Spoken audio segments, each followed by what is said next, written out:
Vanessa O'Brien. Thank you, Chris. Morning. It's a pleasure to be here. Thank you. Lovely to have you on board. I'm pleased that you're here and you didn't try and come on the Flying Scotsman, which isn't flying today, as you heard. Yes. Tell me, when did you get to the top?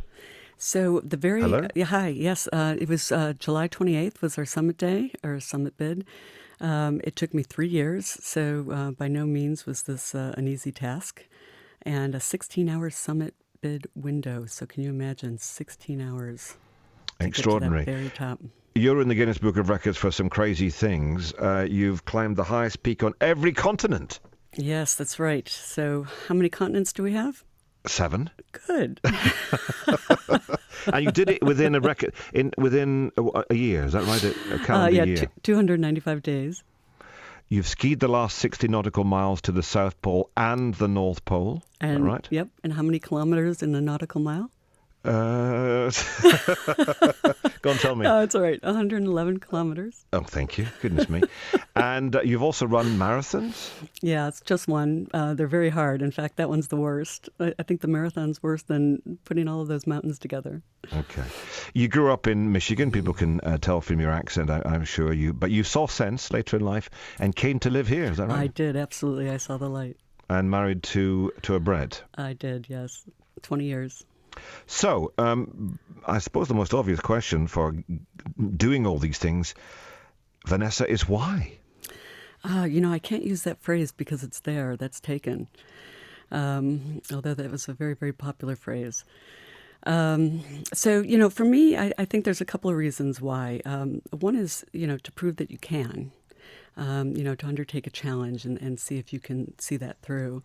The other reason would be to take something important to you to the top because, it signals, being first, being number one, getting to the top, all of those metaphors. So for me, it was nice to, take as a woman, not only the Union Jack, but also the UN Women flag as a signal for how far women have come and what they've achieved. And also to do things like scientific research because, things like melting glaciers, you can't get those samples so high up. People rely on mountaineers to do that. So there's very good reasons to do something crazy. Your words, not mine. The female angle is interesting because we were talking in the last hour with a Cambridge-based crime writer, Emily Winslow, who also, funnily enough, saw sense. She was born in America, come to live here in Cambridgeshire. And the question was, are women deadlier and more lethal than men? Because we've got an explosion of women writing about, quite violent crime in their books here in Cambridgeshire. And here you are doing things which traditionally would be I suppose, a male domain. Were you very aware of that when you started off? Yes, I was. In fact, things have changed. One thing that might surprise your listeners is if you look at, say, the FTSE 100, we have 7 CEOs of the FTSE 100, so that's 7%. If I look at Everest, there's actually 11%. So there's actually more Everest female climbers as a percentage than there are FTSE 100 female CEOs. Well, sport, I think, has led the way, hasn't it, in inequality and ensuring that, we'll just look at Wimbledon, the equal money, for instance, between the men's and women's tournaments, and equal standing pretty much as close as you can get in some of the Olympic and World Championships. Yep, I mean, and that's fantastic. That's great. But I think people would think, have that, they might think, is there really more women that have climbed Everest than women CEOs? But regardless, my joke to that is that we need to give women crampons, to help them get to the top. But in either case, it just shows that there's still more progress that we need to make. We've made great progress, but more than anything, there's sort of two things. One is we need to encourage and always ensure that women have equal opportunities to health and education and welfare across the globe, because it's not always equal everywhere in every country. And, opportunities, even, when they're young. But also to encourage people to get outdoors.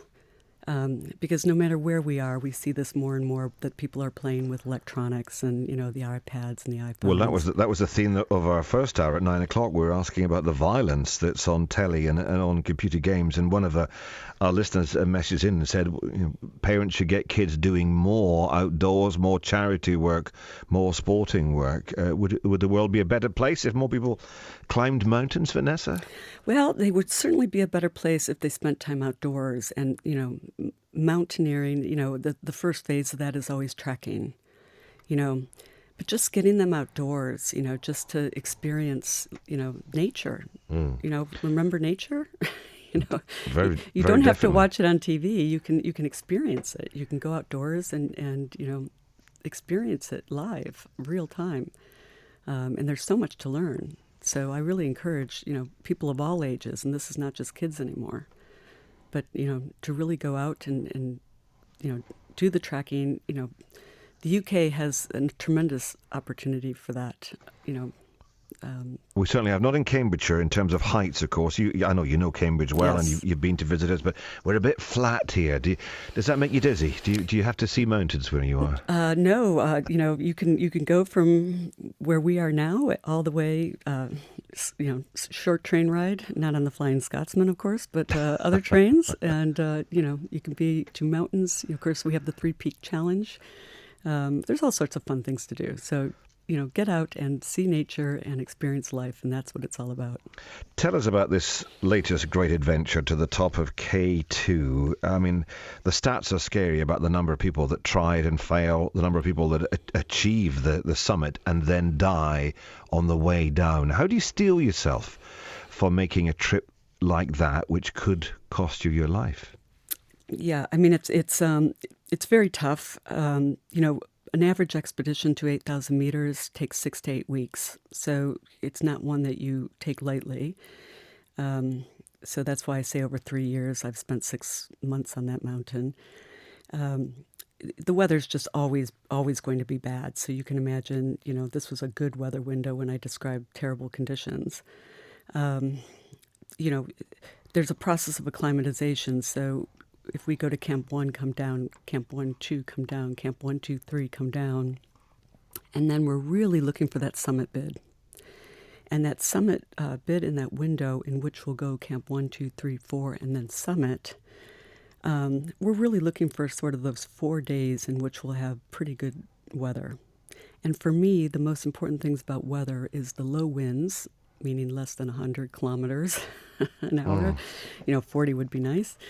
And, no precipitation or less precipitation and, low temperatures. It's hard to get those 3 in a row. So if I have to have, the winds are what really bother me the most because they're always really high because this mountain is so high. We're at the top of the troposphere. So this is where planes fly. Everything about the weather happens under the troposphere. Above that is the stratosphere. So 28,000 feet. Yep, 20. So we're at 26 and change. This is it's a very tough area because we have the jet streams, and that's really what's causing the high winds for us. I should also mention you're the oldest woman to ever summit, 52. Sorry. Now, Chris, I don't know if that's a title I like to advertise or not. But Well, I think you should. That's incredible. And also, you had an aching knee. You had recent shoulder surgery. You had a stress fracture as well. All these things should be mentioned, just to give people an idea of how tough it was and how tough you are, I guess. Yeah, I think, look, stuff happens along the way. And, Stuff happens. well, I was told I can't use other words, but Okay. I would use stronger words. But stuff happens along the way. And the point is, this had been my dream over 3 years. So, I was pretty determined not to have this as a setback. But, you can work around these things and, still pursue your goal and, see it through. And There's a great and get picture there. of you there on the summit. I know the snow was quite deep, but you've got the massive jacket on, the green hat, the very smart-looking shades, and you're holding up the Union flag there on the summit. What was that moment like? Yeah, well, they're not quite the Hollywood film, sort of high five, jumping up and down thing because you're knackered. But You're you know, knackered. yeah, I mean, to be fair, but um, we were rewarded is a good word with blue skies and the most incredible views of what Pakistan has is the longest glaciers outside the North and South Pole and the highest group of precipitous mountains, so the highest peaks, concentrated right there. So you can't see this anywhere else in the world. So when you're at that height and you look down, it's almost breathtaking because it it's almost like is this a film set or is who created this incredible view because the glaciers are intertwining between all these really really high peaks. So it's incredible. I mean, I'm very very fortunate that even on my third attempt, I was able to set foot on that summit. Well, So it's a heck of a picture and a heck of an achievement. Thank you so much for joining us thank you, Chris. and telling us all about it. What's next, Vanessa? There's so many noble causes and things to give your time, talent, and treasure to. I've yet to choose the next holiday, but I'm sure it'll be something challenging and good fun. Come and climb one of the peaks of Cambridgeshire. There It you must go. be at least 30 feet. Uh, Vanessa, thank you so much. Awesome. Thank you.